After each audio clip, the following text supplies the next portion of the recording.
સુરત જિલ્લામાં આવેલા માંડવી તાલુકાના કોલસાણા ગામે વૃદ્ધ મહિલા મોતને ઘાટ ઉતારનાર માનવભક્ષી દીપડાના હુમલાના પગલે વન વિભાગ દ્વારા યુદ્ધના ધોરણે કામગીરી હાથ ધરવામાં આવી છે।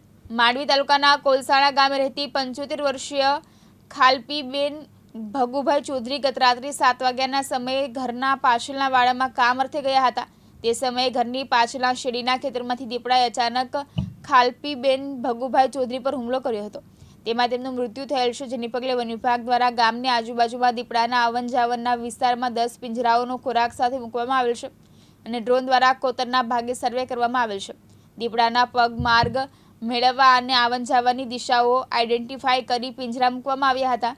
તેમજ માનવભક્ષી દીપડાને 10 વિલેજ ગન બેભાન કરવાની ગન સાથે એક ટીમ તૈયાર કરેલ છે। કુલ 3 થી 4 ટીમો રાત્રિ અને દિવસ માટે અલગ અલગ જગ્યાએ રેસ્ક્યુ અને વધુ માનવ વસ્તીને ઈજા ન થાય જે અંગે કામગીરી હાથ ધરવામાં આવી છે અને મરણ જનારને સરકાર નિયમ મુજબની વળતરની કાર્યવાહી હાથ ધરવામાં આવેલ છે। મુખ્ય વન સંરક્ષક દ્વારા સુરતના મનીશ્વર રાજા દ્વારા બનાવવામાં સ્થળે નિરીક્ષણ કરવામાં આવેલ છે અને આગળની કાર્યવાહી હાથ ધરવામાં આવી છે।